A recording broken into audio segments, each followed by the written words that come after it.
Hi மக்களே, இப்போ நான் எங்க நிக்கிறேன்னா, ഇവിടെ பாருங்க என்னை சுத்தி தென்னந்தோப்புலாம் இருக்கு. நான் தாயார் சன்னதிக்கு போயின்னு இருக்கேன். இங்க பாருங்க, அப்படியே அந்த பக்கம் தான் தன்வந்திரி சிலை இருக்கு. ஓகேவா? சக்கரை தாழ்வார் பார்த்தாச்சு, பெருமாளை பார்த்தாச்சு. மெயினா தன்வந்திரியை பார்க்கணும். ஆஞ்சநேயர்லாம் அப்புறம் தான் பார்க்க போறேன். ஸ்ரீராமர் அவரெல்லாம் அப்புறம் தான் பார்க்க போறேன். அதெல்லாம் பார்த்துட்டு அப்புறம் ஆண்டாளை வேற பார்க்கணும். இன்னும் பார்க்க வேண்டியதெல்லாம் இருக்கு. அங்க பாருங்க, இருங்க வர. இங்க ஒரு கோபுரம் தெரியுதா? அதுதான் லெஃப்ட் சைடுக்கு என்ன சொன்ன கிழக்கு கோபுரம்னு நினைக்கிறேன். இது பாருங்க, அவுட்ஃபிட் எப்படி இருக்கு பாருங்க, சூப்பரா இருக்குல்ல. இதுலதான் நான் நடந்து கொண்டு போயிட்டு இருக்கேன். பாருங்க, என் சைட்ல பாருங்க, தோட்டம்லாம் தெரியுது பாருங்க.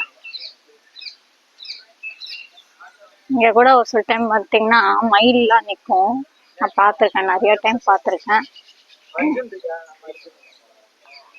அப்புறம் என்ன சொல்றது, என் தங்கப்புல பாருங்க புல்ல நடந்து வந்துட்டு இருக்காரு, தரையில நடக்காம. அதுக்கு அதுதான் மெத்து மெத்துன்னு இருக்கு போல காலு. இங்க பாரு, ஆய் புல்ல நடக்குதியா தங்கம்? சரி வா, இப்படி வா, ஓரமா வா. இந்த பாருங்க சுத்தி தோட்டம். நான் பாருங்க கம்பி இடுக்குல கைய விட்டு வேற நான் எடுத்துட்டு இருக்கேன். கீழே அப்படியே போன விழுந்தா எடுக்க கூட முடியாது. ரிஸ்க் தான். அழகா இருக்கு பாருங்க மக்களே. இப்ப பாருங்க, நான் தாயார் சன்னதிக்குள்ள போறேன்.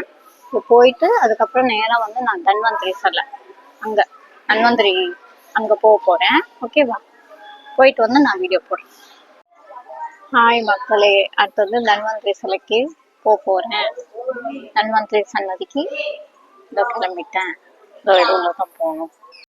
ஃபைனலி தாயாரையும் பெருமாளையும் அப்புறம் தன்வந்திரி சக்கரத்தாழ்வார் எல்லாம் பார்த்தாச்சு, ஆண்டாள் எல்லாத்தையும் பார்த்தாச்சு. இப்ப பாருங்க, நான் அவுட்ஃபிட் காட்டுறேன். அந்த பாருங்க தெரியுதா நான் எங்க நிக்கிறேன்னு. ராமர் சன்னதிக்கும் போயிட்டு வந்தாச்சு, எல்லாம் முடிஞ்சுது.